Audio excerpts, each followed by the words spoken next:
문장 성분부터 분석을 좀 해볼 건데요. 문장 성분은 일단 분석이 중요하고, 이 분석은 기본적으로는 어절 단위로 한다.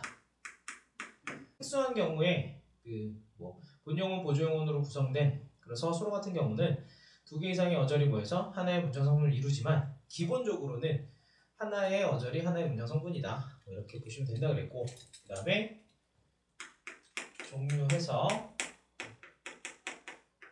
주성분, 서술어, 주어, 목적어, 보어가 있고, 부속성분에 관형어, 부사어 등이 있고, 독립성분에 독립어가 있다. 첫 번째 1번 주성분부터 볼게요. 주성분. 자, 그래서 이 주성분 파트 분석을 할 때 두 가지 이제 신경을 써야 돼요. 하나는 뭐냐면 각 문장 성분의 개념, 이론적인 그 이제 암기 요소죠. 그거랑 그 다음에 연습해야 될 요소는 문장 성분 분석하는 거. 이제 학교 시험이 개념을 물어보는 시험은 거의 등장하지 않을 것이다 라고 생각을 해도 돼요. 다만 이제 분석할 줄 분석을 하기 위해서는 개념적인 요소도 분명히 뒷받침이 되어야 된다. 그러니까 암기적인 요소도 중요한데 그거를 분석하는 기준을 잘 아셔야 된다. 이렇게 되겠죠? 이렇게 되겠고, 1번 서술어입니다. 학교 프린트에는 주어부터 나왔는데 일단 선생님 생각에는 서술어가 좀 더 중요한 것 같아요. 분석을 생각할 때는. 알겠죠? 자, 그래서 서술어 개념부터 보면 주어를 설명하는 성분이에요. 주어를 설명이라고 적어두시고, 서술이라는 말이 원래 설명한다는 뜻이에요. 서술이. 우리 왜 소설에서도 소설 속의 내용을 설명한 사람을 서술자라고 하잖아요. 그죠?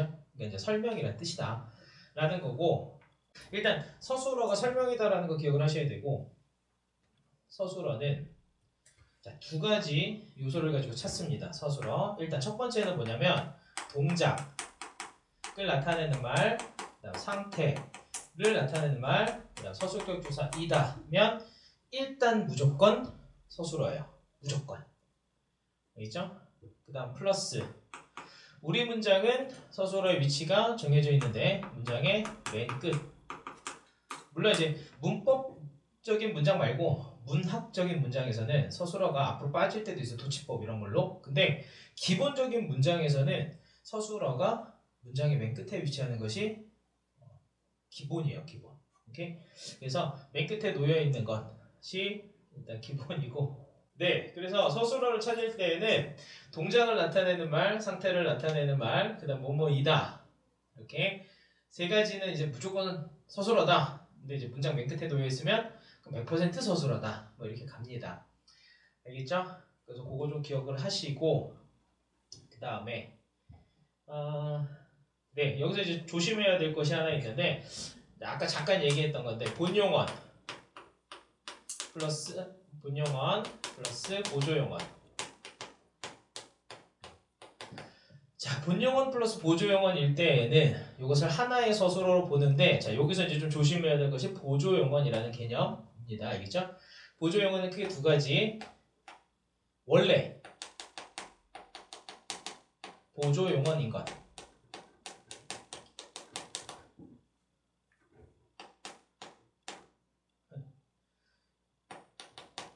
자, 원래 보조용언인 것이 있어요. 원래 보조용언인 것이 크게 세 가지가 있는데, 쉽다.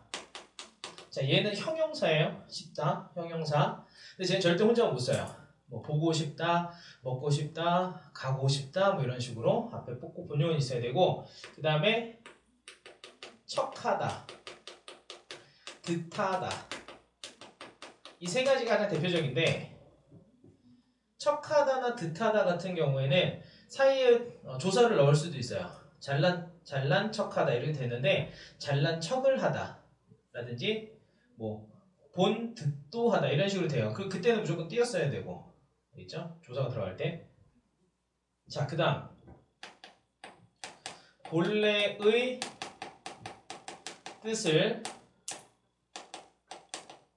잃어버린 것이 있어요. 본래의 뜻을 잃어버린 것. 대표적으로 많이 쓰이는 게 보다나 버리다 같은 게 있는데, 원래 보다는 눈으로 보다 see, 그다음 버리다는 소유권을 포기하다, 이렇게 두 가지인데, 이것이 그 뜻을 버린 채, 그 뜻을 잃어버린 채 사용될 때가 있어요. 그러니까 예를 들면 뭐 친구의 뭐 음식을 먹어 보다 라든지 동생의 옷을 입어 버리다 라든지 이런 식으로, 그런 식으로 원래 뜻에서 본래 뜻에서 멀어진 것들은 다 보조용언입니다. 그렇죠? 그러면 앞에 있는 본용어가 합해서 서술어로 친다라는 건데, 기본적으로 본용은 보조용어는 띄어쓰는 게 원칙이긴 하나 붙였어도 돼요. 다만 두 가지, 본용어인지 보조용어인지 좀 약간 아리까리할 때가 있어요. 그때는 본용은 뒤에다 서를 넣어보면 돼요.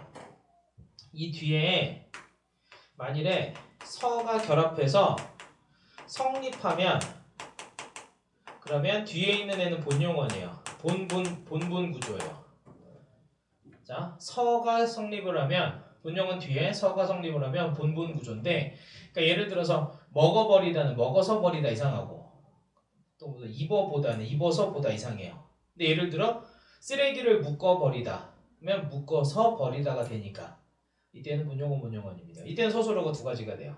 알겠죠? 자, 그리고 이렇게 되고, 그 다음에 서술어 관련해서 정말 중요한 것은 뭐가 있냐면 서술어의 자릿수예요. 서술어의 자릿수 개념은 단독으로도 시험에 출제될 만한 요소고, 수능이나 평가원에서도 종종 출제가 됩니다. 서술어의 자릿수. 자, 서술어 자릿수 개념 뭐냐면 이런 거예요. 서술어가 의미가 여러 가지가 있잖아요. 그 의미에 따라, 서술어의 의미에 따라 문장에서 필요로 하는 성분 개수예요. 자, 읽을 때는 개수, 쓸 때는 개수. 다만 뭐 기본적인 내용이긴 하지만 서술어 본인은 당연히 제외하고예요. 서술어를 제외하고, 알겠죠? 서술어의 의미에 따라 문장에 필요로 하는 성분 개수가 서술어의 자릿수인데, 크게 세 종류가 있죠. 먼저 한자리 서술어. 한자리 서술어는 주어만 있으면 돼요. 그렇죠? 꽃이 피다, 그 다음에 옷이 예쁘다. 모든 형용사와 일부 자동사, 그러니까 동사의 일부 자동사들, 그러니까 모든 형용사와 모든 자동사는 다 한자리 서술어예요. 기본적으로. 알겠죠? 그 다음 두자리 서술어. 두자리 서술어가 조금 복잡한데, 두자리 서술어는 주어 외에 플러스 목적어나 또는 보어나 또는 부사어, 이 셋 중에 하나가 더 필요한 거. 그래서 나는 밥을 먹다거나, 아니면 나는 대학생이 되다라든가, 아니면 나는 비버와 닮았다라든가, 뭐 이런 식으로. 알겠죠? 그 다음에 세 번째는 세자리. 세자리는 딱 한 형태밖에 없는데 주어, 목적어, 부사어 같은 경우. 주어, 목적어, 보어가 필요한 경우는 없어요. 이제 목적어가 쓰이는 서술어랑 보어가 쓰이는 서술어는 배타적, 서로 이렇게 겹치는 부분이 없어요. 그래서 주어, 목적어, 부사어. 예를 들어 주다 같은 거, 나는 친구에게 선물을 주었다. 이런 경우에는 주어, 목적어, 서술어, 부사어가 다 필요해요. 알겠죠? 그러니까 서술어의 의미가 굉장히 중요해요. 서술어의 의미를 잘 생각해 보시고, 자, 이것은 어떤 개념이 아니냐면 성립이 가능하냐 안 하냐의 개념이 아니에요. 그러니까 원래 엄밀하게 말하면 성립이 되냐 안 되냐의 개념이기는 하나, 우리가 일상적으로 항상 문장에서 딱 성립하는 대로만 쓰진 않아요. 그거 내가 줬어, 이렇게도 써요. 사실은 야, 너 그거 동생한테 준 거야? 뭐 예를 들어 아이패드 동생한테 준 거야? 그거 내가 줬어. 이렇게도 많이 씁니다. 그러니까 이 경우에는 내가 동생에게 아이패드를 주었다 이렇게 딱 갖춰서 써야 되지만 안 써요. 그렇게 잘. 그러니까 문장을 쓸 때. 그러니까 문장에서 우리가, 그러니까 어떤 형태의 문장을 실제 언어생활을 사용을 하면 그게 성립이 된다라고 생각을 하기 때문에 차라리 그런 경우에는 성립의 유무를 따지지 말고 문장에 이렇게 사용된 서술어의 의미가 뭔지를 보고 이 서술어의 의미가 제대로 전달이 되려면 뭐가 필요하겠구나의 개념으로 접근하면 서술어의 자릿수를 쉽게 구분해낼 수 있다. 입니다. 알겠죠? 오케이. 질문 있나요? 네. 서술어 자릿수 좀 잘 보시고요. 이렇게 서술어 여기까지. 그다음 두 번째. 주어입니다. 주어. 주어는 문장의 주체예요. 개념은. 문장의 주체인데 여기까지는 다들 잘 알아요. 문장의 주체. 그래서 이제 물어보죠. 그럼 문장의 주체가 뭡니까? 그럼 문장의 주체가 뭔지 몰라요. 그건 이해한 게 아니에요. 동어 반복을 한 거죠. 그러니까 동어 반복을 외운 거지 문장의 주체가 무엇인지 설명을 못했을 때에는 그것은 문장을, 그러니까 주어를 제대로 이해했다고 볼 수 없다. 입니다. 이제 비슷한 게 이제 뒤에 가면 타동사에서도 나와요. 이건 이따 얘기하고요. 문장의 주체인데 이 개념부터 좀 볼게요. 주체가 뭐냐? 그러면 우리는 기본적으로 문장이 뭔지부터 알아야 돼요. 앞에서 얘기했지만 문장의 기본값, 문장의 디폴트는 어떤 것을 설명하는 거예요. 그래서 뭐 예를 들어 있지는 다음 달에 컴백한다 라고 하면 이 문장은 있지라는 걸그룹에 대한 설명이에요. 오케이? 그러니까 문장은 기본적으로 뭔가를 설명한다라고 했을 때 그 문장이 설명하는 그 문장에서 설명하고 있는 것, 그것이 주체 개념이에요. 그러니까 문장이라는 게 원래 뭔가를 설명하는 기본적인 성질을 갖고 있기 때문에 그 문장에서 설명되고 있는 것이 주어다. 이렇게 됐을 때 그게 이제 주체 개념인 거죠. 오케이? 그러면 이건 어떻게 접근해 볼 수 있냐? 서술어로 접근해 볼 수 있다. 서술어로 분석이라고 써두시고요. 앞에서 서술어가 세 가지가 있다라고 했어요. 먼저 동작이 있었죠. 서술어가 동작인 경우에는 그 동작을 하는 놈이 주어예요. 나는 밥을 먹었다. 그러면 먹었다가 서술어고 먹었다를 누가 했냐? 나는이 했으니까 나는이 주어가 돼요. 그죠? 그 다음 상태가 서술어인 경우에는 그 상태를 가진 놈이 주어예요. 그러니까 예를 들어서 동생의 옷이 예쁘다. 그럼 예쁘다라는 상태를 가진 건 동생이 아니고 옷이에요. 옷이 주어가 되고 그 다음에 뭐뭐이다면 이다인 놈이 주어예요. 그러니까 그는 훌륭한 운동선수이다. 하면 운동선수인 게 누구지? 그는이 운동선수예요. 그러니까 그가 주어가 된다는 얘기죠. 주어를 이렇게 찾아서 가시면 됩니다. 오케이. 이해됐나요? 이 두 가지는 서술어와 주어는 모든 문장에 반드시 필요한 성분이에요. 이따가 문장 구조할 때 문장의 개념을 설명을 할 텐데 기본적으로 문장이라는 개념 자체가 주어 서술어를 갖추고 있는 걸 문장이라고 합니다. 알겠죠? 이렇게 보고요. 다 적었나요? 다 적으시고 지웁니다.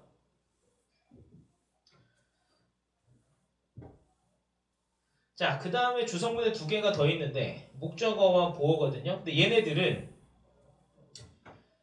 모든 문장이 꼭 필요한 건 아니에요. 그러나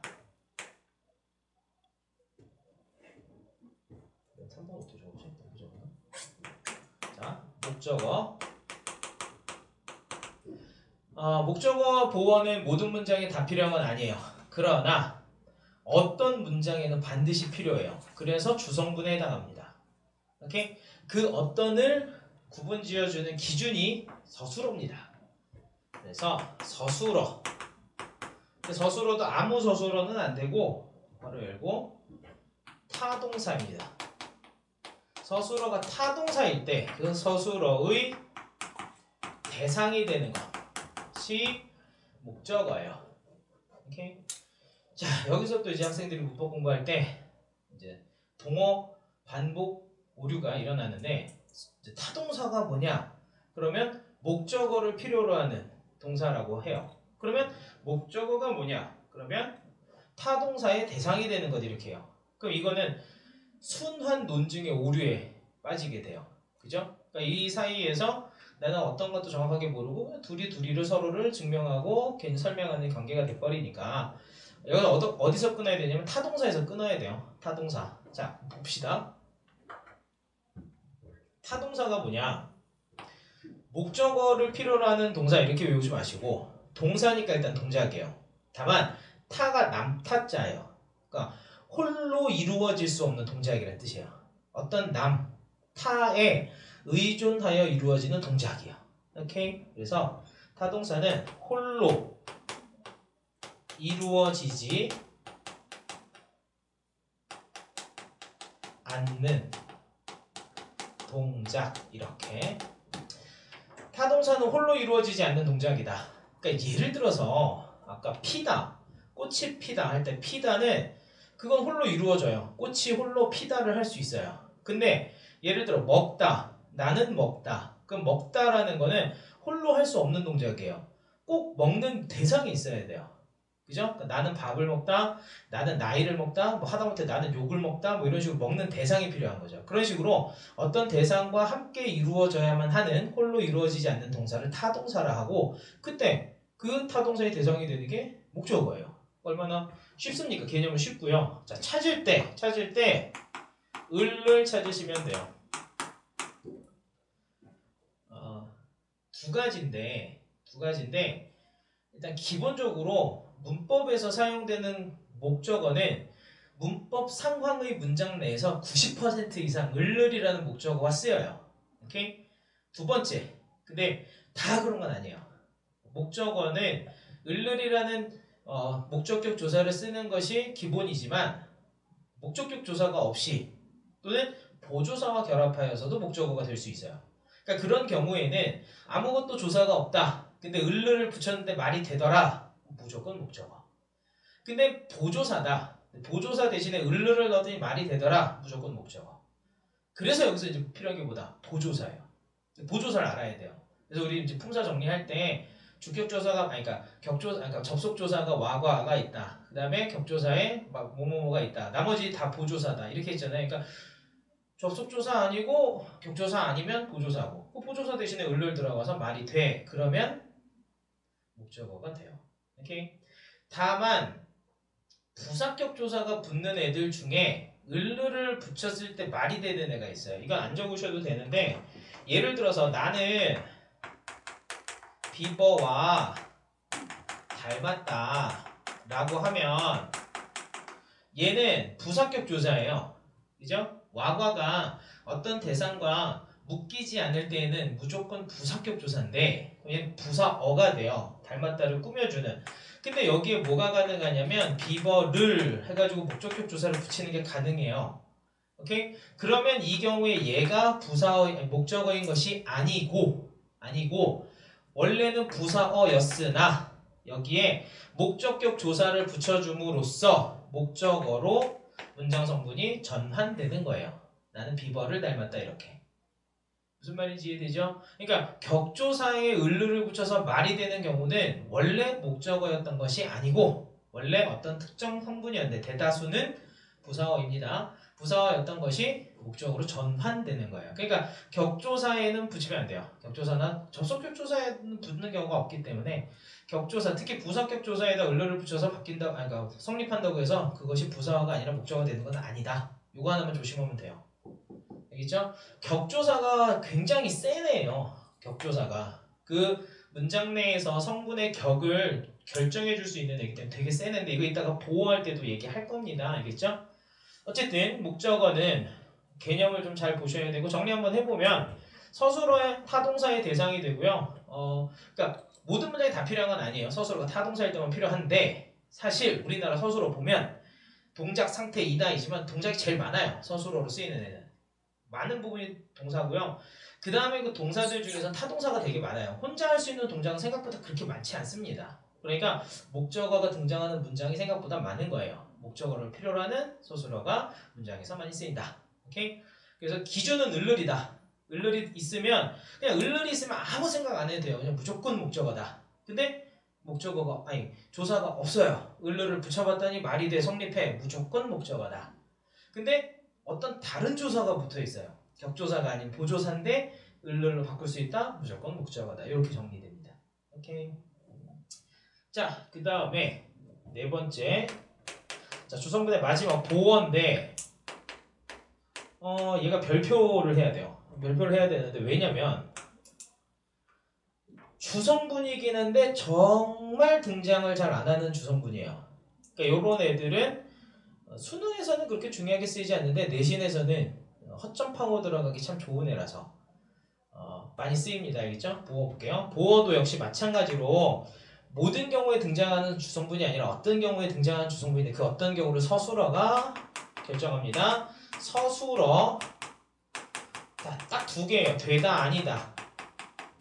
서술어 되다 아니다를 보충하는 애가 보어예요. 되다는 동사고요. 아니다는 형용사예요. 그죠? 얘네들은 혼자서는 의미를 문장 내에서 완벽하게 전달을 못해서 이 되다 아니다를 보충하는 성분이 필요한 거예요. 알겠죠? 그 보충하는 성분을 보어라고 하는데 자 이게 왜 이제 별표냐면 아니 이거 쓰이는 문장이 그렇게 많지 않다라는 거죠. 오케이? 이거 쓰이는 문장이 그렇게 많지 않기 때문에 되다 아니다가 등장했을 때만 등장하는 게 보어라서 보어는 문장에서 쓰이는 경우가 그렇게 많지 않다. 이거 꼭 또 기억을 하시고 그 다음에 그럴 리는 없는데 문장을 급하게 문제를 막 시험장에서 급하게 풀다 보면 간혹 일어나는 착각이 있어요. 근데 되다 아니다가 뭐냐면 되다 아니다가 보어 이렇게 되는 경우들이 되게 많은데 되다 아니다는 서술어고 그 되다 아니다를 보충하는 성분이 보어다. 요 개념이라는 거. 그거 잊지 마시고요. 자 얘는 어떻게 찾냐? 얘는 당연히 일단 되다 아니다 이걸 찾아야 돼. 이게 먼저예요. 문장 내 되다 아니다가 있는지가 먼저고 그 다음 두 번째 주어를 제외하고 이 가가 쓰이는 거. 주어를 제외하고 이가가 붙어있는 애 걔네가 보어입니다. 근데 1번을 통과를 해야 돼요. 1번 되다 아니다라는 서술어가 쓰이고 난 뒤에 주어를 제외하고도 이가가 쓰인 성분이 있으면 그것이 보어다예요. 그러니까 일단 보어는 문장 성분을 분석할 줄 알아야 문장 내에서 아 이거 주어구나 근데 이거 주어가 아닌데 이가가 쓰였네? 그럼 보어구나 이렇게. 그래서 문장 내에서 얘도 마찬가지로 이가가 그러니까 보어는 이가와 함께 이가라는 복격조사인데 그 복격조사와 함께 쓰이는 경우가 90% 이상이고요. 문법에서 만나는 문장의 경우에 아닌 경우도 있어요. 아무것도 안 쓰일 수도 있습니다. 나는 대학생 아니다. 뭐 이렇게. 나는 대학생 되었다. 이렇게. 그때 이가 넣어보면 돼요. 난 대학생이 되었다. 오케이. 난 대학생이 아니다. 오케이. 그리고 보조사 역시 붙을 수 있어요. 근데 보조사 대신에 이가가 쓸 수 있으면 주어가 아닌 경우에 보어입니다. 알겠죠? 자, 그런데 조심해야 될 게 하나 있어요. 얘가 예를 들어서 물이 얼음이 되었다 하면 가장 기본적인 형태의 보어를 포함한 문장이에요. 오케이?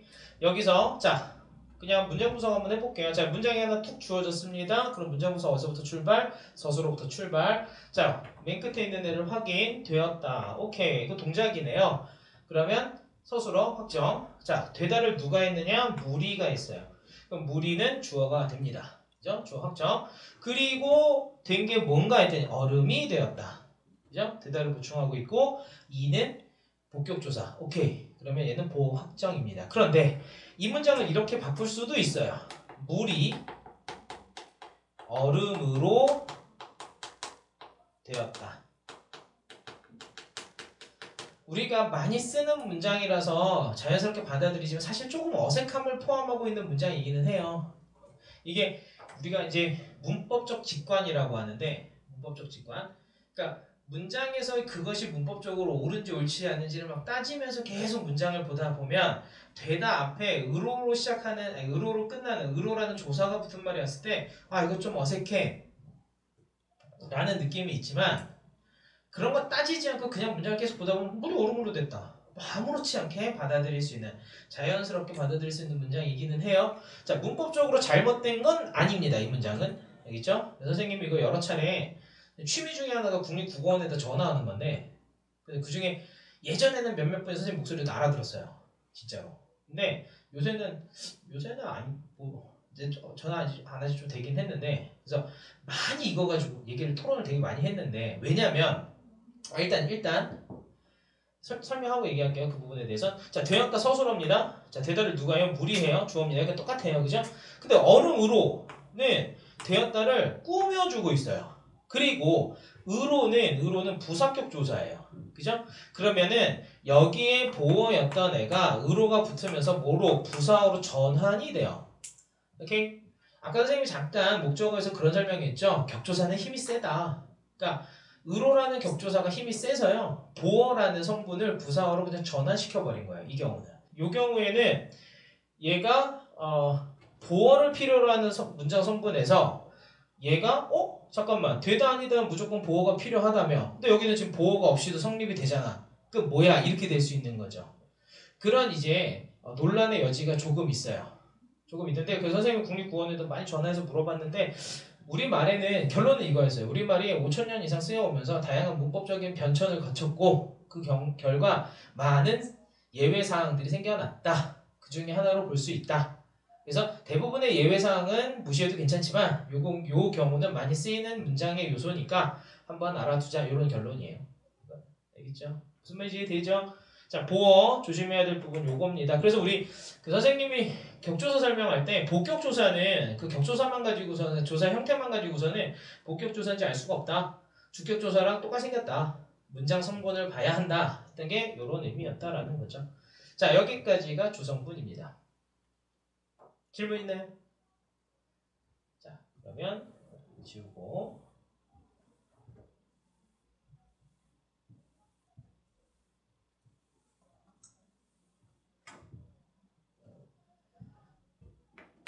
두 번째 부속 성분입니다.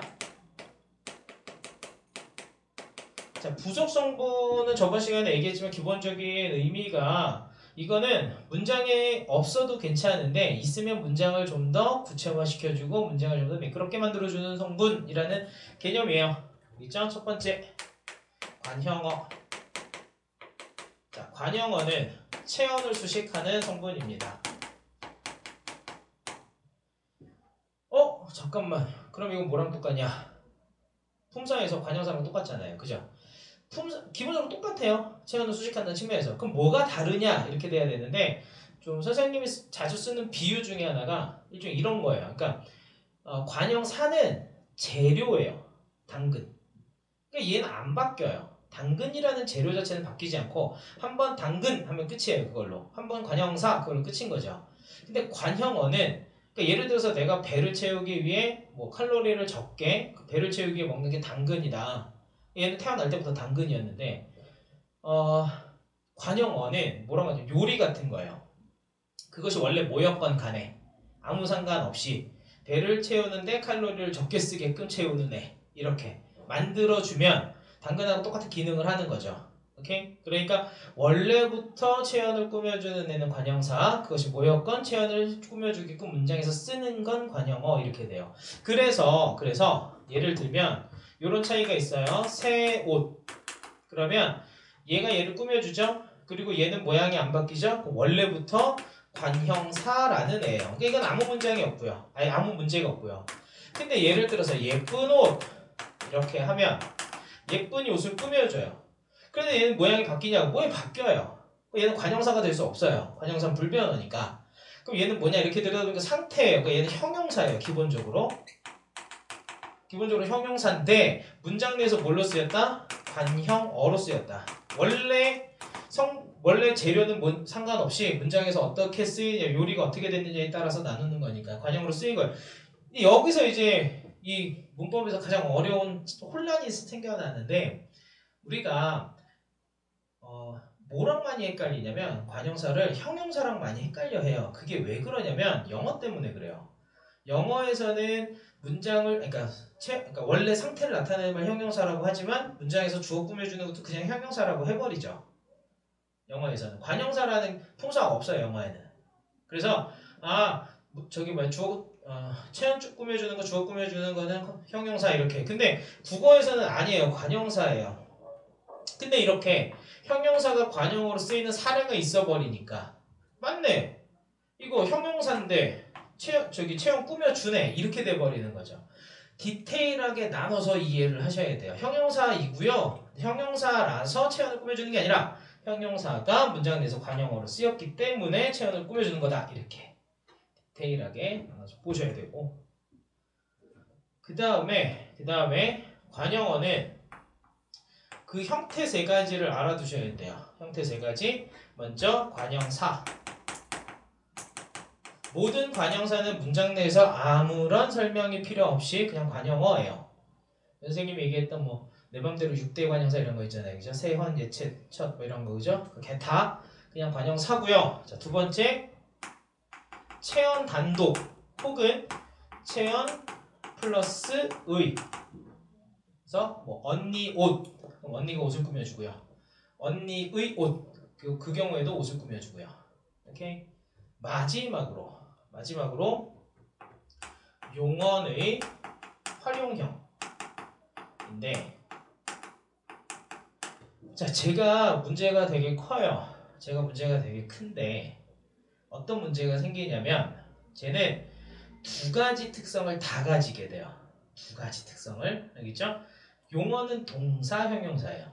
그죠? 그 다음에 뭐뭐이다도 동사 형용사예요. 자, 그렇다면 아까 선생님이 동사 형용사는 무조건 뭐라고 했냐? 동사 형용사는 무조건 서술어라고 했어요. 그죠? 무조건 서술어라고. 그럼 쟤는 서술어이면서 관형어가 되는 거죠. 그래서 이거를 관점을 어떻게 보느냐의 차이에 따라 다르긴 한데 가장 잘 정리할 수 있는 표현은 이거 하나예요. 기본적으로 서술어예요. 근데 우리가 이제 뒤에서 배울 이제 문장 성분에서, 문장 구조에서 아는 문장 내에 관형절로 쓰이는 거예요. 그러니까 관형절에 서술어인데 그 관형절 전체가 관형어로 쓰인다 이렇게 정리를 하면 돼요. 자, 다시 한번. 자, 용언의 활용형이라는 애가 있고 용언은 동사형용사죠. 근데 선생님이 아까 동사형용사 동작이 있는 상태는 다 서술어라고 했어요. 그럼 쟤는 서술어야 관형어야 이렇게 되잖아요. 두 가지 성질을 다 가지잖아요. 이따가 문장 구조를 다시 볼 텐데 문장 구조, 아는 문장, 그 다음에 아는 문장 내 관형절이 있는데 관형절 내에서는 서술어고 전체 문장에서는 그것이 관형어로 쓰이는 거다 이렇게. 이해되나요? 오케이? 그러니까 얘인데 얘예요. 얘는 전체 문장에서는 관형어예요. 알겠죠? 그런데 얘가 원래 뭐였냐면 옷이 예쁘다예요. 원래 옷이 예쁘다라는 문장이 이렇게 들어간 거예요. 들어가는데 뒤에 옷하고 여기 옷하고 뭐하고 겹치니까 얘를 삭제를 한 거죠. 그리고 예쁘다가 모양만 바꿔서 예쁜으로 들어간 거죠. 요 형태에서는 서술어인 애가 관형어의 형태로 쓰였다 이렇게 되는 거죠. 그러니까 두 가지를 다 갖고 있는 거예요. 알겠죠? 용언의 활용형이고요. 자, 용언의 활용형 얘는 어간에 관형사형, 전성, 어미가 결합된 겁니다. 그러면 관형사형, 전성, 어미는 이따가 관형절 정리할 때 한번 다시 정리해 보도록 할게요. 알겠죠? 오케이? 자, 여기 이제 참고사항이 하나 있는데 관형어는 기본적으로 문장에서 꼭 필요하지 않아요. 관형어는 꼭 필요하지 않습니다. 꼭 필요하지 않은데 딱 한 경우에는 꼭 필요해요. 바로 뭐냐면 의존명사 앞. 의존명사 앞에서는 필수적이 돼요. 있죠? 나는 대학에 가면 하고 싶은 것이 많다. 그럼 하고 싶으니 것을 꾸며줘요. 이렇게 하고 싶은 것이 많다. 근데 여기서 하고 싶은이라는 게 관형어가 맞는데 얘가 필수적이지 않다 해서 빼버리면 나는 대학에 가서 것이 많다. 말이 안 되거든요. 그죠? 그 문장 내 의존명사를 꾸며주는 관형어는 필수적입니다. 그걸 뭐 필수 관형어 이렇게 얘기하진 않아요. 그럼 용어가 따로 있지는 않은데 개념만 알아두시면 되고요. 그 다음에 하나 더 여기서 좀 조심해야 될 형태가 하나 있어요. 이거 선생님이 한번 설명을 했던 건데 뭐냐면 서술격 조사 이다에 니은 붙은 거. 오케이? 요거 조심하셔야 돼요. 서조, 인 이렇게. 저게 왜 중요하냐면 객관적 판단 하면 얘는 관형사입니다. 알겠죠? 객관적 판단, 관형사. 그런데 여기에다가 인을 붙이면 객관적인 판단이 되고요. 자, 얘가 서술격 조사 이다의 활용형인 거죠. 인. 오케이? 그럼 이 경우에 얘는 뭐가 되냐면 명사가 돼요. 왜? 뒤에 조사가 왔으니까.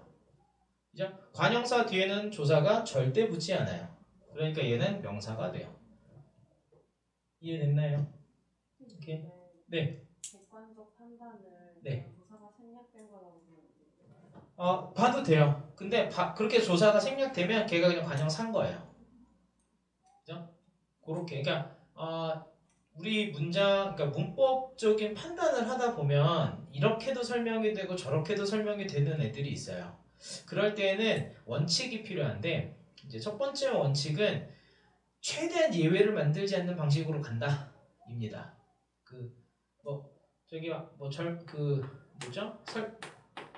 질문했던 것 중에 꽃인 이렇게 돼 있으면 이것이 그냥 축약 이렇게 도 되고 꽃인 됐다가 꽃인 이렇게 되지 않느냐, 두 가지 다 있지 않느냐. 근데 이거는 축약은 기본적으로 원칙이 뭐냐면 편안하게 효율성을 따져보는 건데 이거 너무 복잡해요. 그러니까 효율적으로 변화되는, 축약되는, 변동하는 그걸 그냥 맞는 걸로 보는 것처럼 이것도 이렇게 되면 복잡해지니까 그냥 없을 때에는 관형사, 있을 때는 명사 이렇게. 알겠죠? 왜냐면 관형사 뒤에는 조사가 붙지 않고 명사 뒤에는 조사가 붙으니까. 요거 그래서 좀 참고 삼아서 좀 보시고요. 그 다음에 부속성분의 주인공은 부사어입니다. 부사어고요. 부사어는 용언을 수식해요. 이게 가장 기본이에요. 이게 제일 중요해요. 용언 수식한다. 이 용언 수식한다라는 말을 기본에다 딱 정해놓고 그 다음 이제 단계로 가야 되는데 그러지 않다 보니까 우리가 대다수의 경우에 이것 때문에 엄청 헷갈려요. 이게 용언을 수식하는데 그 외에 다른 성분도 수식이 가능하다. 다른 품사도 뭐한다? 수식한다예요. 오케이? 그러니까 기본적으로 이게 뭐지? 이게 부사어인가? 그럼 걔가 용언을 수식할 수 있나? 이렇게 검증을 해야 돼요. 알겠죠? 저걸 다 혼합시켜서 이게 뭘 설명하지? 이게 뭘 수식하지? 이렇게 되면 헷갈려요.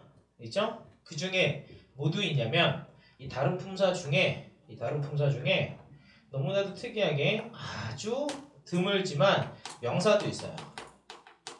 명사 수식하는 부사어가 있는 거예요. 알겠죠? 명사를 수식하는 부사가 있는데 바로 같은 거 있어요. 바로 앞. 근데 바로 같다 뭐 이런 식으로도 가능하거든요. 오케이? 그러니까 일단 얘가 기본적으로 뭘 할 수 있다? 용언을 수식할 수 있으니까 얘는 그냥 부사어로 보는 게 맞아요. 오케이?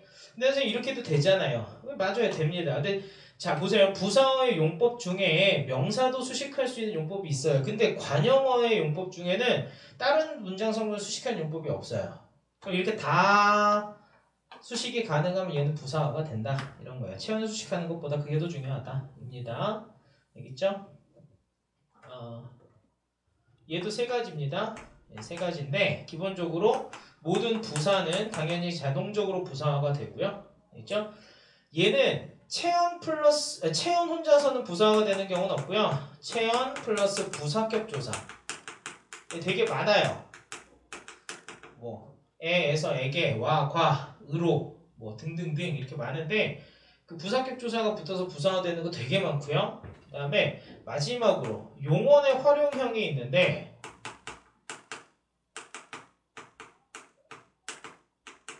얘는 어간에 딱 하나예요.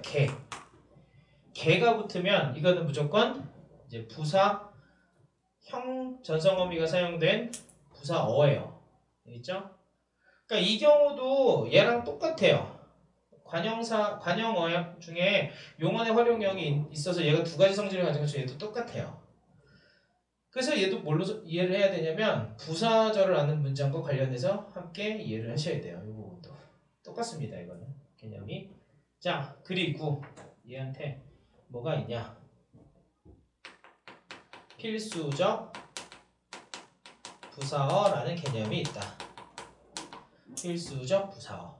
자, 필수적 부사어라는 개념이 있는데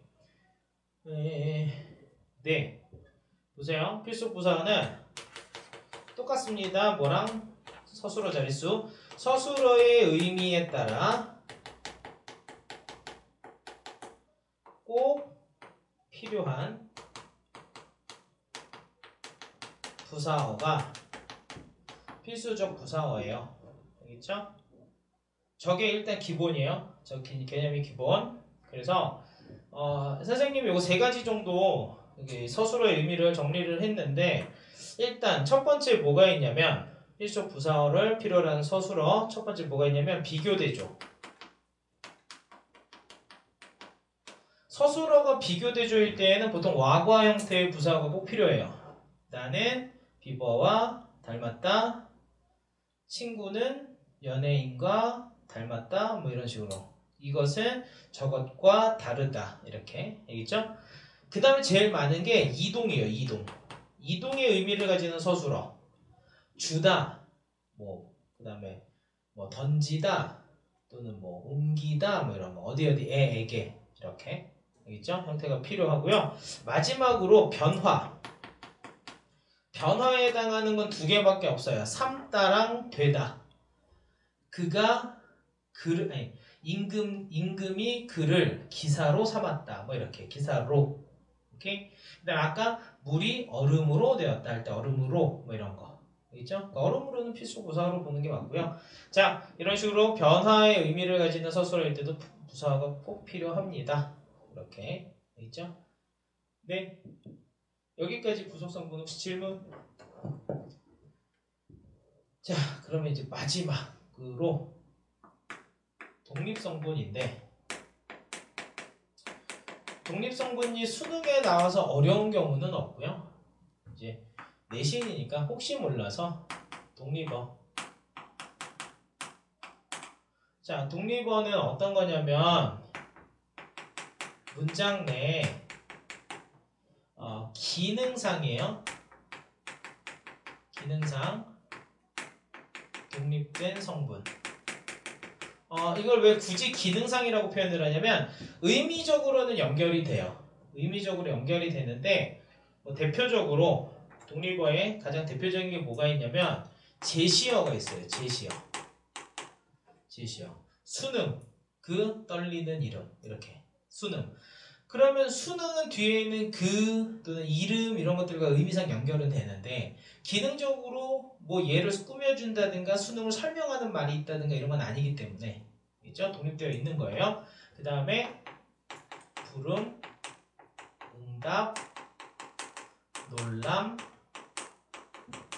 감탄 등이 있어요. 그래서 얘는 뭐랑 헷갈려? 감탄사랑 헷갈리는데 역시나 마찬가지로 얘도 문장 성분이기 때문에 감탄사보다는 범주가 넓어요. 그러니까 예를 들어서 철수야 숙제했니? 뭐 이렇게 하면 문장 성분상으로 보면 철수는 명사고요. 야는 조사예요. 근데 합쳐가지고 뭐가 돼요? 독립어가 돼요. 이렇게. 알겠죠? 오케이. 네. 여기까지 문장 성분입니다. 여기까지 문장 성분이고요. 문장 성분은 성분 분석해보는 게 정말 꼭 필요합니다. 알겠죠? 성분 분석해보는 게 필요한데 자, 이 문장을 한번 분석을 해볼게요. 알겠죠? 자, 한번 보세요. 서술어가 어딨나? 근데 얘는 잠깐 이렇게 가로쳐놓고 이웃집 소녀는 사람을 좋아한다. 이걸 한번 볼게요. 알겠죠?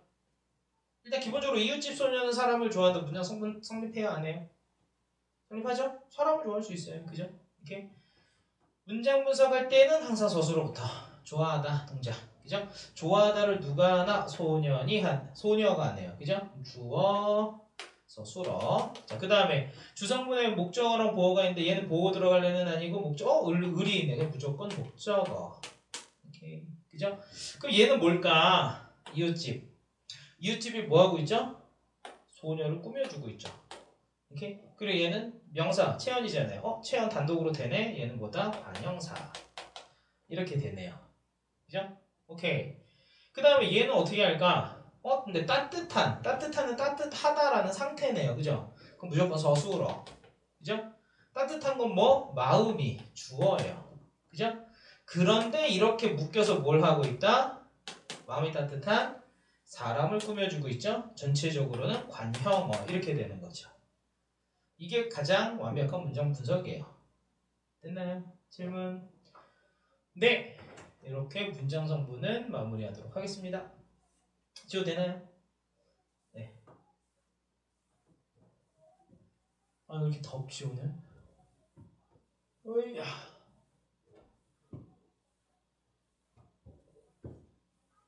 잘 지워지는구나.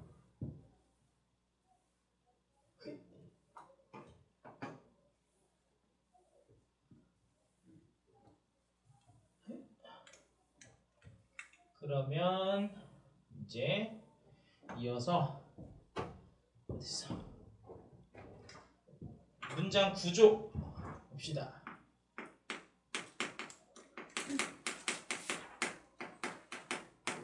자, 문장 구조.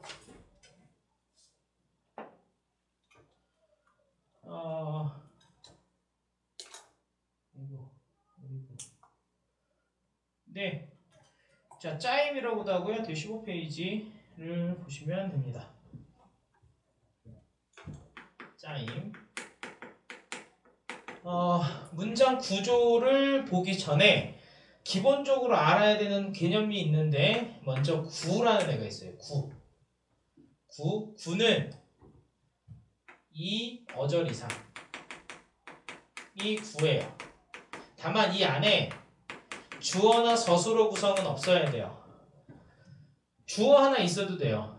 또는 서술어 하나 있어도 돼요. 주어 서술어 다 없어도 돼요. 다 괜찮은데 주어 서술을 갖추고 있으면 안 돼요. 그럼 구가 아니에요.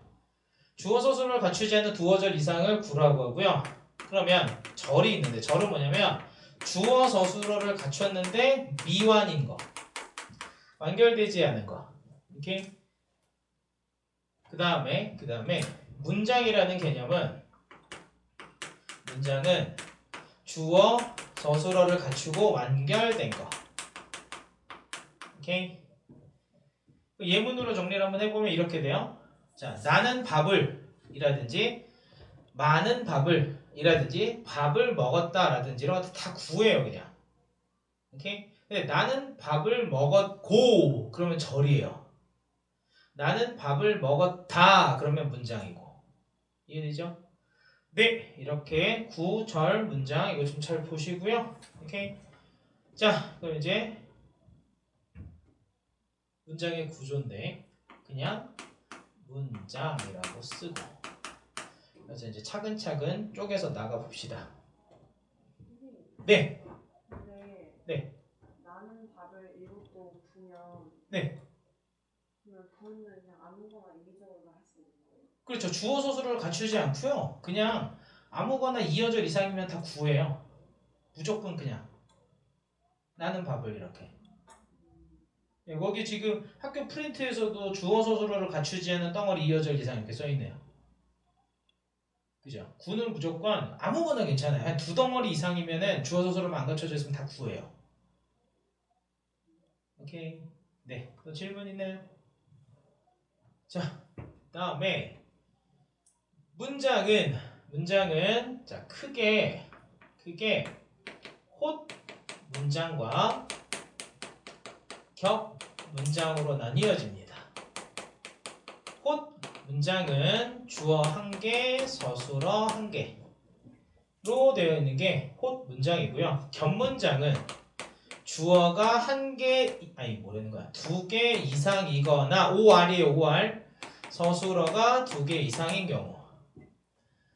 반드시 둘 다 두 개 이상일 필요는 없어요. 주어는 하나인데 서술어가 두 개 이상이면 격문장이에요.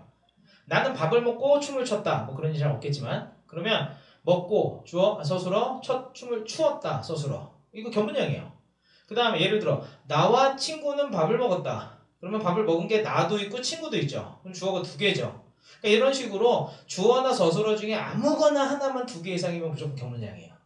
오케이? 중복된 성분들을 없애면서 중복된 것들이 없어지면서 나눠질 수 있습니다. 자, 격문장은 크게 먼저 첫 번째 이어진 문장이 있습니다. 그러면 이제 두 개 이상의 문장이 합쳐질 때 어떻게 합쳐지느냐에 대한 건데 그냥 문장과 문장을 연결하는 거예요. 자, 이어진 문장은 문장 플러스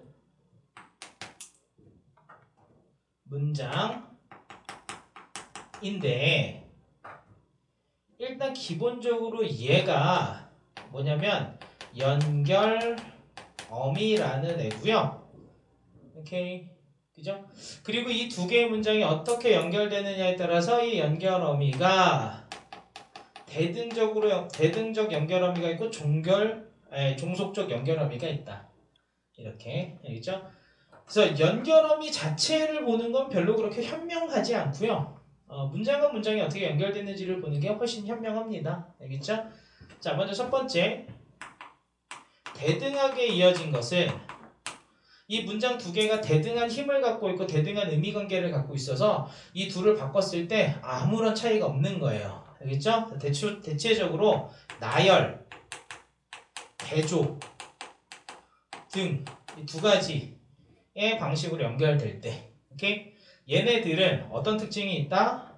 얘네들은 순서 바꾸기가 가능하다라는 특징이 있습니다. 나열부터 해볼게요. 예를 들어서 호랑이는 죽어서 가죽을 남기고 사람은 죽어서 이름을 남긴다. 오케이? 얘네들을 바꾸면 사람은 죽어서 이름을 남기고 호랑이는 죽어서 가죽을 남긴다. 아무 문제 없죠. 오케이? 그러니까 이게 대등이고요. 그 다음에 뭐 대조 같은 경우는 이런 거죠. 낱말은 새가 듣지만 반말은 쥐가 듣는다. 바꾸면 반말은 쥐가 듣지만 낱말은 새가 듣는다. 대조인데 아무 문제 없잖아요. 그죠? 대등입니다. 두 번째 중요한 건 얘예요. 종속. 종속은 일단 먼저 인과 원인과 결과, 뭐 예를 들어서 비가 와서 땅이 젖었다 이런 거. 그러니까 앞에 문장이 뒤에 문장이 원인인 경우. 오케이? 그 다음 조건. 봄이 오면 그가 떠날 것이다. 뭐 이런 거 조건. 알겠죠? 그 다음에 여기 좀 특이한 애가 있는데 양보라는 애가 있어요. 양보. 얘가 우리가 흔히 쓰는 이제 그 개념의 양보가 아니에요. 알겠죠? 우리가 흔히 쓰는 양보는 내 것을 누군가에게 또는 내 차례를 누군가에게 넘기는 게 양보잖아요. 근데 문장에서 양보는 앞절의 일과 관계없이 뒷절이 일어남 이런 뜻이에요. 오케이? 이런 거죠. 비가 오더라도 체육대회를 개최한다. 이 양보만 좀 잘 보시면 돼요. 알겠죠? 양보. 그 다음에 의도 등 의도. 그러니까 예를 들어 이런 거죠. 한라산에 가려고 일찍 일어났다. 아니 한라산에 가려고 제주도에 갔다. 그렇죠. 제주도에 갔다 이렇게. 오케이? 이런 거. 근데 얘네들은 지금 다 예를 든 것들 다 뭐가 불가능하냐면 순서 바꾸기가 불가능해요. 순서 바꾸기가 불가능하다는 건 무슨 뜻이냐면 첫 번째 성립이 안 되거나 두 번째 의미가 심각히 달라지거나. 그러니까 예를 들어서 비가 와서 땅이 젖었다는 순서를 바꾸면 성립이 안 돼요. 땅이 젖어서 비가 왔다 말이 안 돼요. 그 다음에 봄이 오면 그가 떠날 것이다. 이것도 순서를 바꾸면 성립이 안 돼요. 그가 떠나면 봄이 온다. 그가 안 떠나면 뭐 봄이 안 오나? 그런 거 아니잖아요. 그죠? 그 다음에 양보절이나 의도절 같은 경우에는 순서를 바꾸면 성립은 되는데 의미가 많이 달라져요. 그러니까 예를 들어서 체육대회를 개최하더라도 비가 온다. 이건 성립이 안 되는구나. 성립이 안 되는 거예요. 이거는. 그죠? 근데 의도는 성립은 돼요. 그러니까 예를 들어서 제주도에 가려고 한라산에 갔다. 근데 이게 뜻이 다른 거예요. 한라산에 가려고 제주도에 간 것과 제주도에 가려고 한라산에 간 것도 다른 거죠. 무슨 말인지 이해돼요? 오케이? 네. 요렇게까지 종속입니다. 자, 적어보시고. 됐나요? 네. 자, 그러면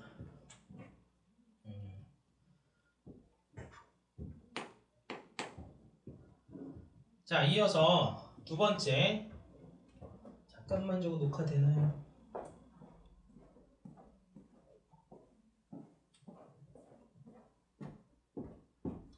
두 번째 이어진 문장 이제 두 번째 아는 문장입니다. 아는 또는 안긴 문장이라고 하고요. 자, 정의를 한번 적어볼 텐데, 자, 정의는 이렇게 돼요. 문장 이 문장에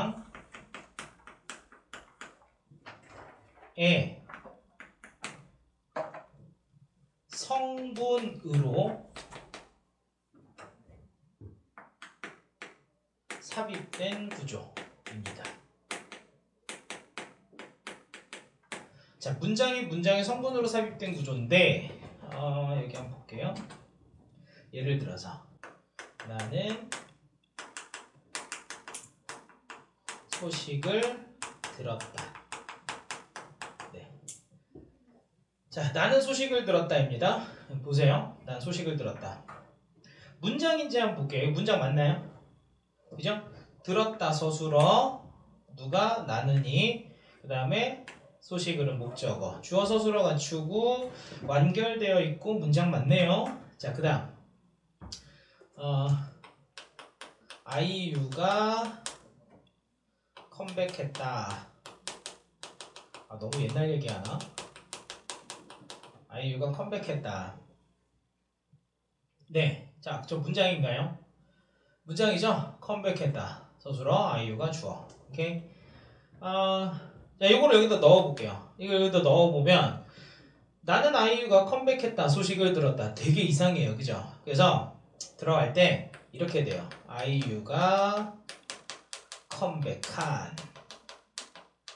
이렇게 됩니다. 자, 이때 얘는 문장이냐 하면 아니에요. 문장이. 그죠? 왜냐면 컴백했다 그러면 완결성을 갖고 있지만 컴백한 이러면 완결성이 깨져요. 그럼 뭐가 돼요? 절이 돼요. 완결성이 없잖아요. 미완되어 있으니까 절. 그죠? 그리고 컴백한이 뭐하고 있냐면 컴백한이 소식을 꾸며주고 있어요. 근데 소식은 명사이기 때문에 명사를 꾸며주는 애가 관용어잖아요. 그럼 얘는 뭐가 되냐? 관형절이 돼요. 오케이? 그죠? 그래서 우리가 기본적으로 아는 한개 문장을 분석할 때에는 서술어들을 다 찾아보고 그 다음에 그 안에 문장들을 찾아보고 그 문장이 문장 내에서 어떤 역할을 하는지를 보면 어떤 아는 문장인지 그 다음에 어떻게 안겨있는지 판별할 수 있어요. 그게 기본이에요. 알겠죠? 1번 첫 번째 명사절. 자, 명사절을 아는 문장 이렇게 되어 있는데 이거 처음부터 잘 보셔야 돼요. 명사절. 왜냐면 분명히 선생님이 이랬어요. 설명에다가 문장이 문장의 성분으로 삽입된 구조다 이렇게 얘기를 했는데 잘 보시면 명사는 성분이 아니에요. 명사는 품사예요. 그죠? 근데 저거는 왜 명사절일까? 이렇습니다. 문장이 주어 또는 목적어 또는 부사어 또는 드물게 관형어 등의 성분으로 문장 속에 들어가면 그건 명사절이 돼요. 근데 이거를 그러니까 명사절은 너무나도 다양한 성분으로 쓰이기 때문에 이걸 주어절, 목적어절, 그 다음에 관형절, 부사절 하면 너무 많기도 많고 뒤에 등장할 부사절, 관형절하고도 겹치는 부분이 많으니까 이건 어쩔 수 없이 그 절의 형태를 기준으로 이름을 지은 거예요. 오케이? 저런 성분으로 들어갈 때 명사절은 어떤 모양이 된다? 명사의 모양이 됩니다. 명사의 모양은 미음이나 또는 기의 형태예요. 오케이? 무조건 이게 있어야 돼요. 그리고 돌려 말하면 무조건 저게 있으면 명사절이에요. 무조건. 그러니까 이게 첫 번째 출제 포인트예요. 미음이나 기가 있냐 없냐 저게 있어야 무조건 명사절이에요. 오케이? 이해되나요? 그 다음에 두 번째 출제 포인트는 요거 구분하는 거. 요거 구분하는 게 출제 포인트예요. 주어로 쓰이냐 목적어로 쓰이냐 부사어로 쓰이냐 관형어로 쓰이냐. 근데 주어로 쓰이냐 목적어로 쓰이냐는 다들 잘 찾아요. 그래서 우리가 부사어로 쓰이는 경우랑 관형어로 쓰이는 경우 두 가지만 한번 볼게요. 예를 들어서 자 이런 문장 이거 실제 평가원에 나왔던 문장이에요. 지금은 집에 가기에 이르다 라고 하면 문장 보세요. 자 서술어는 이르다예요. 알겠죠? 근데 뭐가 일러? 지금은 이르다예요. 알겠죠? 이렇게 또 있나? 가기가 있어요. 가기, 가다, 그죠? 누가 가냐? 생략돼 있어요. 그죠? 이렇게 그런데 지금 뭐가 쓰였어요? 기라는 서술어의 내부 서술어의 기라는 지금 표지가 사용됐죠? 무조건 뭐다? 명사절 빵. 첫 번째, 알겠죠?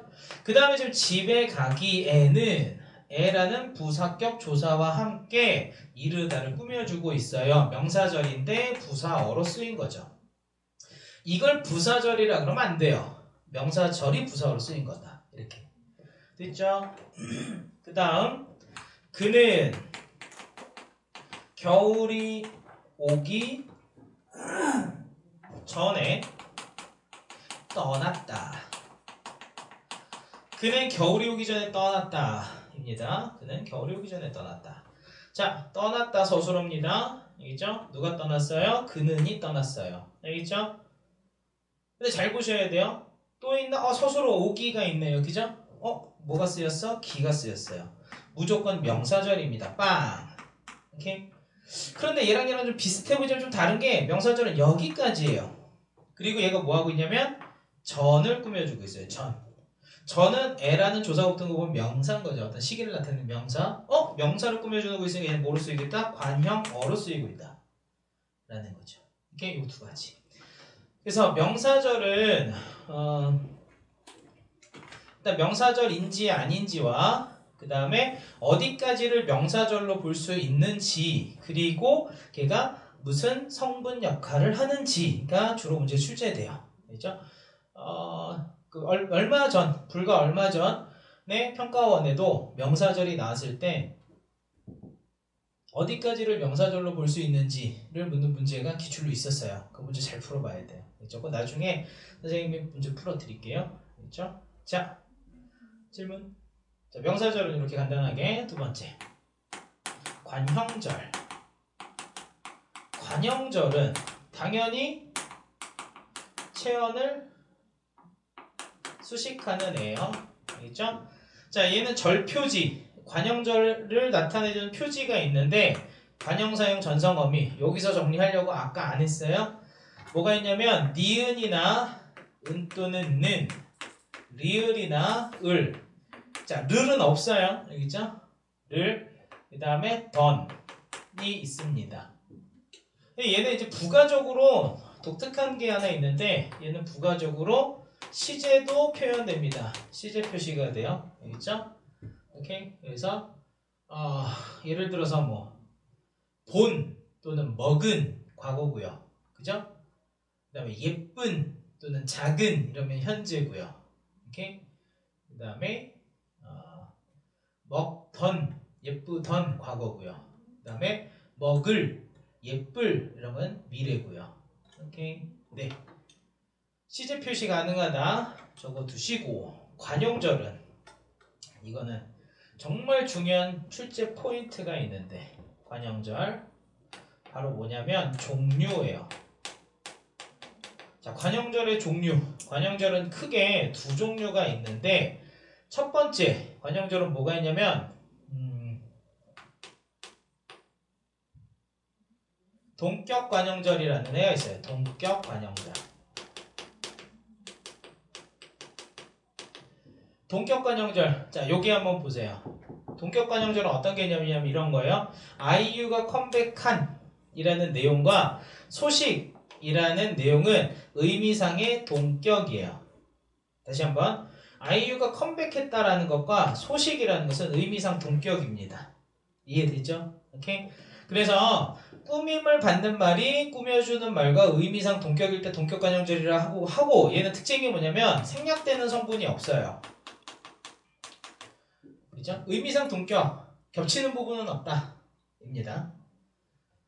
그러면 포인트가 있는데 뭐냐면 관계관형절이라는 애가 포인트예요. 관계관형절은 좀 달라요. 관계관형절은 이런 겁니다. 나는 책을 읽었다. 자, 근데 어떤 책을 읽었냐면 어제 내가 책을 샀다. 어제 산 책을 읽은 거예요. 알겠죠? 그럼 이걸 이제 여기다 집어 넣을 때 일단은 나는과 내가가 겹치고 책을과 책을이 겹쳐요. 그래서 얘네들을 다 제끼면 나는 어제 산 책을 읽었다. 이렇게 돼요. 이렇게 여기서 책을과 책을이 관계를 맺고 있어요. 오케이? 이게 관계관형절이에요. 그러니까 관계관형절은 그렇게 관계를 맺는 애들이 필연적으로 중복될 수밖에 없어요. 다시 한번. 체글과 체글이 관계를 맺고 있고 관계를 맺는 애들은 필연적으로 중복이 되므로 중복된 애들은 어떻게 돼? 생략됩니다. 오케이? 그리고 여기서 이제 문제 포인트가 하나 더 나오는데 그래서 그 생략 성분을 찾아라 하는 문제가 나와요. 오케이? 자, 생략 성분 찾기는 진짜 정말 간단합니다. 내부의 관형절을 찾아서 원래 문장으로 복원시켜보면 끝나요. 알겠죠? 자, 우리가 만난 공원은 아름다웠다. 자, 문장 분석 한 번만 해봅시다. 자, 보세요. 서술어.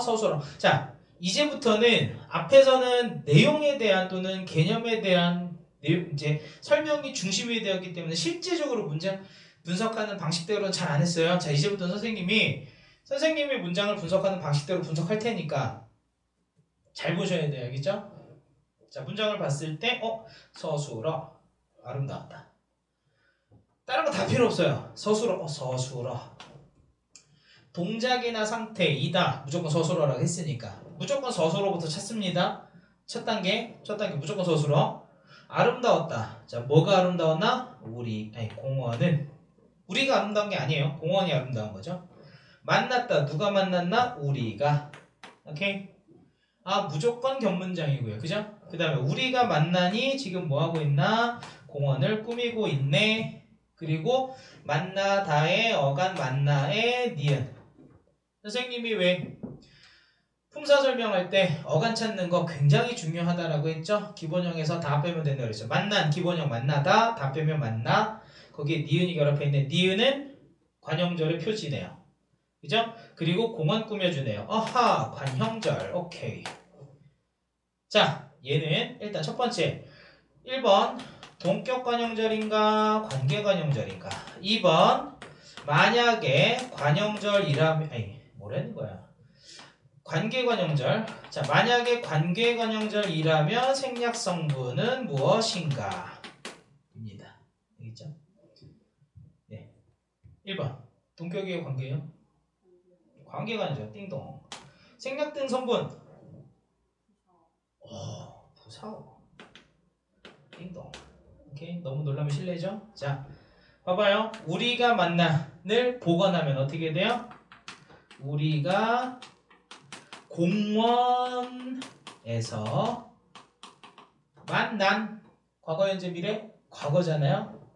만났다. 입니다. 서술어, 주어, 부사어. 생략된 성분은 부사어입니다. 이렇게 되는 거죠. 오케이. 자, 이 시험 문제 정말 많이 나오니까 꼭 보시고요. 이건 수능에서도 정말 많이 나옵니다. 네.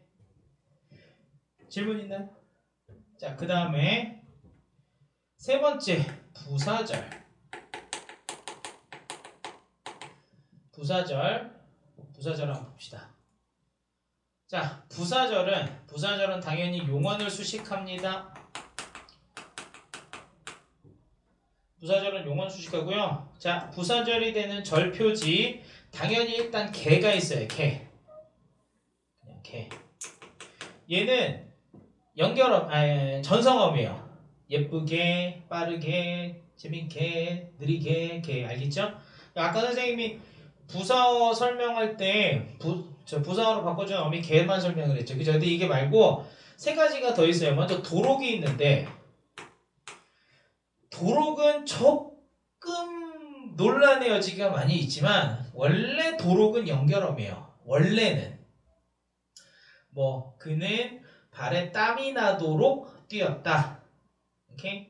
근데 땀이 나도록 그는 뛰었다. 이렇게 해도 돼요. 그러니까 원래는 연결어미인데 이게 왜 논란이 되냐면 이 도록은 연결어미로 쓰이는 경우보다는 이렇게 부사절로 쓰이는 경우가 더 많기 때문에 이거를 부사형 전성어미로 봐도 되지 않느냐 하는 논란이에요. 아까도 얘기했듯이 선생님 국립국어원에 진짜 전화 많이 하는 사람이에요. 전화 해봤는데 일단 기본적으로 도록은 사전에는 연결 어미로 실려 있습니다. 기본적으로. 그리고 더 이상 얘기 안 해요. 국립국어원은 해석을 해주지 않아요. 그냥 있는 그냥 팩트만 설명을 해줘요. 그런데 이제 하도 내가 전화를 걸어대니까 그런 얘기들은 하시더라고요. 일선에서 문법을 가르치는 교수님들 중에 이것을 부사용 전성어미도 봐도 무방하다라는 입장을 가신 교수님들이 점점 생겨나고 있다. 뭐 이 정도. 그래서 아까 학교 프린트를 봤더니 학교 프린트에서는 선생님들이 정말 공부를 많이 하시는 것 같아요. 여기 부사용 전성 어미로 그냥 구분을 하셨어요. 도록을. 근데 이거 계속 그렇게 해왔어요. 은광은. 계속 그런 식으로. 선생님은 이제 좀 더 정확성을 가하기 위해서 원래 연결 어미였다. 다만 부사용 전성 어미로 보는 입장도 있다. 이렇게 얘기를 하는데 학교에서는 일단 부사용 전성 어미로 보는 입장이다. 입니다. 마지막으로 얘는 절대 연결 어미가 아니에요. 2는 파생접사예요. 부사 파생접사.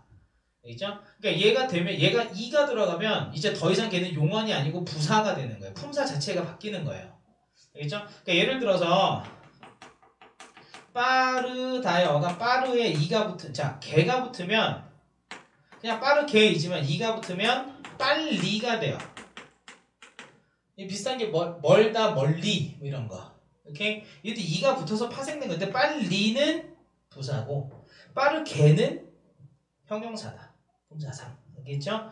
이거 좀 조심하시고 부사절은 시험 포인트가 뭐가 많냐면 그냥 부사절을 찾는 것 자체가 많아요. 알겠죠? 부사절 찾는 거. 그러니까 예를 들어서 그는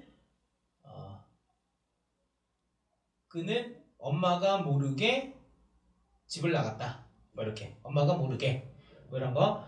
도록은 아까 했죠? 땀이 나도록 뛰었다. 뭐 그다음에 뭐 예를 들어서 그는 아무것도 없이 자랐다. 뭐 이런 식으로 오케이. 부사절은 부사절 구분하는 게 중요하고요. 자, 최근에 가장 핫한 출제 맛집 서술절입니다. 서술절. 일단 기본적으로 앞에 이 명사절, 관형절, 부사절은요. 얘네들은 아주 기본적인 아는 남긴 문장의 개념을 가지고 있어요. 아주 기본적인. 근데 서술절부터 약간 핀트가 나가요. 약간 달라요. 어떤 부분이 약간 다르냐? 서술절도 근본적으로는 서술어 자리에 문장이 들어가는 건데 어디서 포인트가 나가냐면 서술어의 위치에서 이제 포인트가 나가요. 서술어가 어디에 가죠? 문장의 맨 끝에 위치하죠.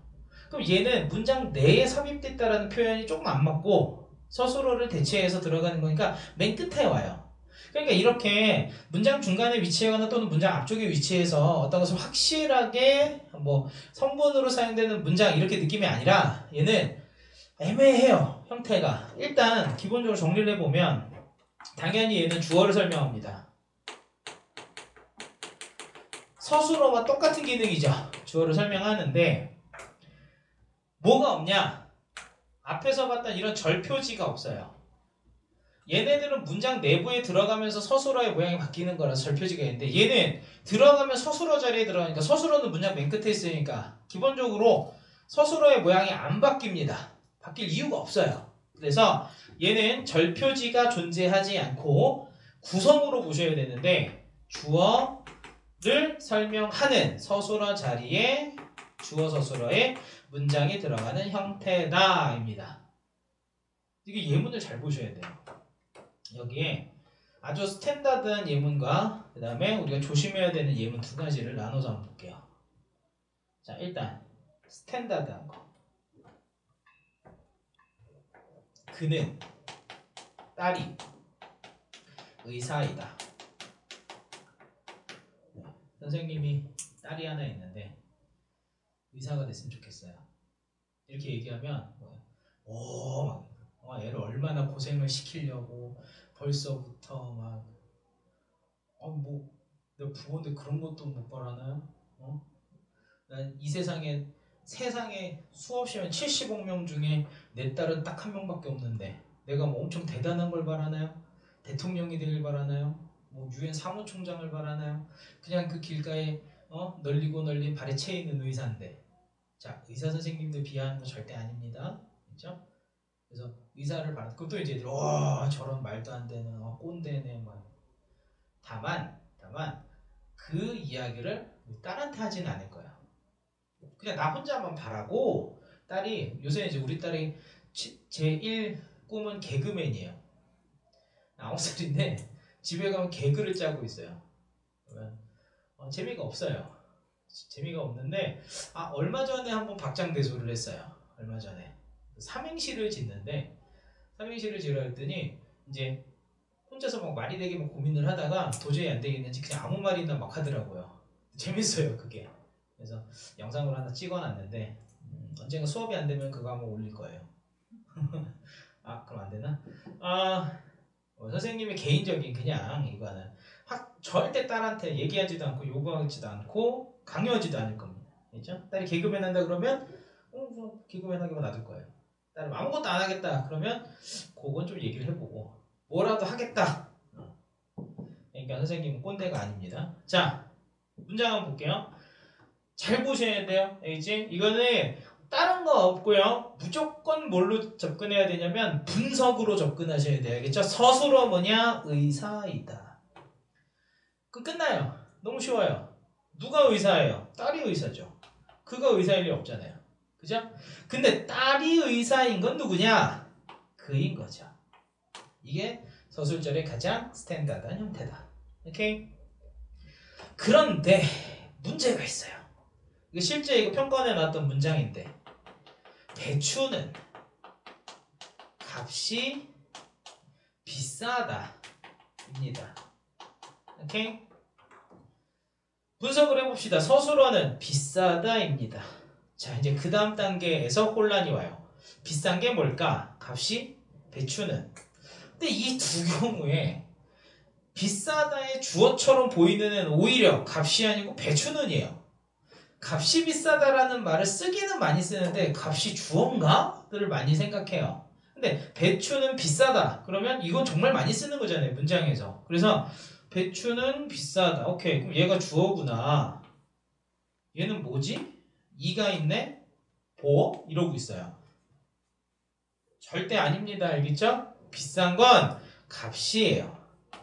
오케이? 그럼 이제 이런 질문들을 합니다. 선생님, 배추는 비싸다도 되고 값이 비싸다도 되면 어떻게 하나요? 일단 하나, 첫 번째, 배추는 비싸다, 값이 비싸다. 맞아요. 둘 다 됩니다. 아주 간단해요. 그땐 가까이 있는 놈의 서술어예요. 간단해요. 가까이 있는 놈이 좋아요. 멀리 있는 애까지 갈 필요 없어요. 둘 다 성립하면 가까이 있는 놈이 좋아다. 오케이? 그러면 값이 비싸고 값이 비싼 건 뭐냐? 배추예요. 값이 비싸다가 배추를 설명하고 있다고요. 마지막으로 요게 성립하는지까지 보면 돼요. 이해되죠? 오케이? 얘랑 비슷한 게 뭐가 있냐면 이런 게 있었어요. 이런 게 뭐가 있었냐면 친구는 마음이 착하다 입니다. 오케이? 분석 한번 해보죠. 서술어 착하다. 또 뭐가 착하냐? 주어. 마음이 착하다도 되고 친구는 착하다도 되네요. 가까이 있는 놈이 주어. 마음이 착하다. 마음이 착한 건 누구? 친구는. 오케이. 서술절. 이렇게 분석을 하셔야 한다입니다. 알겠죠? 스탠다드한 예문들은 너무 쉬워요. 제일 많이 나오는 게 이거예요. 이거 토끼는 앞발이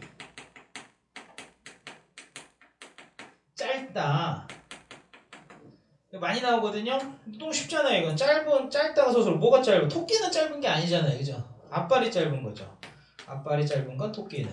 이거 스탠다드한 문장은 되게 쉬워요. 서술절 쫄지 말고 쫄 필요 하나도 없습니다. 그 다음에 나는 비버가 아니다. 자, 이거 서술절일까요? 아닐까요? 뭐예요 이거? 그렇죠. 보어를 갖고 있으면 무슨 문장이에요? 혼문장이에요. 아니다 서술어, 나는이 주어, 비버가가 보어니까 얘는 주어 한 개, 서술어 한 개, 뭐다? 혼문장. 오케이? 그러니까 잘 보셔야 돼요. 이가가 있다고 해서 분석이 안 되면 다 보어다라고 하면 안 되고요. 반드시 아니다나 되다가 있어야 보어가 성립합니다. 아까 선생님이 보어 설명할 때 1번 조건이 되다 아니다가 있어야 한다라고 분명히 얘기했죠. 그죠? 오케이? 네. 마지막으로 5번째 인용절. 자, 인용절은 타인의 말이나 또는 내가 한 말 이미 존재했다. 이미 존재했던 문장을 인용하는 건데, 이미 존재했던 문장을 인용하는 건데 이제 크게 두 가지 형태로 인용을 하죠. 하나는 자 따옴표가 있는 거예요. 따옴표 동그라미, 그거는 직접 인용이라고 하고, 얘는 라고라는 인용격 조사를 씁니다. 라고, 라는, 라니 뭐 이렇게 라가 들어가요. 됐죠? 그 다음 따옴표가 없이 인용하는 경우도 있는데 이건 간접 인용이라고 하고, 얘는 고, 며, 는 등을 써요. 라 빼고. 오케이. 인용절은 저겁니다. 그렇죠? 네, 오늘 수업은 여기까지 하도록 하겠습니다.